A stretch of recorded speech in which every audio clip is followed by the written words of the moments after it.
Ukraine শিগগিরই খনিজ চুক্তি মেনে নেবে বলে আশা প্রকাশ করেছেন যুক্তরাষ্ট্রের প্রেসিডেন্ট ডোনাল্ড ট্রাম্প। তিনি বলেছেন, ইউক্রেনকে খুব দ্রুতই তাদের খনিজ সম্পদে যুক্তরাষ্ট্রের বিনিয়োগ করার বিষয়ে একটি প্রস্তাবিত চুক্তি গ্রহণ করতে হবে। এমনকি এই বিনিয়োগ যুক্তরাষ্ট্রের প্রতিরক্ষা তহবিলের কিছু ক্ষতি পুষিয়ে তুলতে পারবে বলেও মন্তব্য তার। এক প্রতিবেদনে এই তথ্য জানিয়েছে ভয়েস অফ আমেরিকা।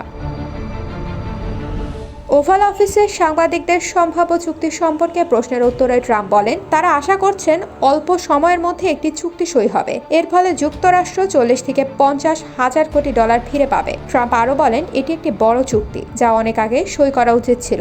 সম্প্রতি ট্রাম্প প্রশাসন ইউক্রেনের যুদ্ধের অবসানের লক্ষ্যে বৃহত্তর আলোচনার অংশ হিসেবে রেয়ার আর্থ খনিজ সম্পদের চুক্তির প্রস্তাব দিয়েছে। মূলত ইউক্রেনে প্রচুর পরিমাণে প্রাকৃতিক সম্পদ রয়েছে, যেগুলো অস্ত্র, বৈদ্যুতিক গাড়ি সহ বিভিন্ন পণ্য উৎপাদনের গুরুত্বপূর্ণ অনুষঙ্গ।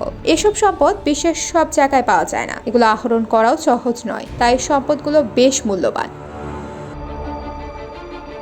ইউক্রেনে যেসব প্রাকৃতিক সম্পদ রয়েছে সেগুলো চীনেও রয়েছে, তাই যুক্তরাষ্ট্র ও পশ্চিমারা চীনকে টেক্কা দিতে ইউক্রেনের সম্পদের দিকে নজর দিচ্ছে। বিশ্বে 17 ধরনের বিরল প্রাকৃতিক সম্পদ রয়েছে, তবে ইউক্রেনের কাছে যে সম্পদ আছে সেগুলো যুক্তরাষ্ট্রের কাছে খুব গুরুত্বপূর্ণ, কারণ মার্কিনীদের এ সম্পদের অপ্রতুলতা রয়েছে। ইউক্রেনের কাছে সবচেয়ে বেশি আছে গ্রাফাইট, লিথিয়াম, টিটানিয়াম, বেরিলিয়াম এবং ইউরেনিয়াম। সংবাদ মাধ্যম বলছে, খনিজ চুক্তি নিয়ে আলোচনাটি গত সপ্তাহে ট্রাম্প এবং জেলেনস্কির মধ্যে হওয়া তীব্র বাদানুবাদের পরে এসেছে। ইউক্রেন রাশিয়ার সঙ্গে যুদ্ধ শুরু করেছে। ট্রাম্পের এমন কথার জবাবে ইউক্রেনের প্রেসিডেন্ট বলেন, যুক্তরাষ্ট্রের প্রেসিডেন্ট রাশিয়ার প্রভাবিত অপতথ্যের জগতে বাস করছেন। অন্যদিকে প্রতিক্রিয়ায় ট্রাম্প তার ট্রুথ সোশ্যাল প্ল্যাটফর্মে জেলেনস্কিকে নির্বাচন ছাড়া ক্ষমতায় থাকা স্বৈরশাসক মন্তব্য করেন।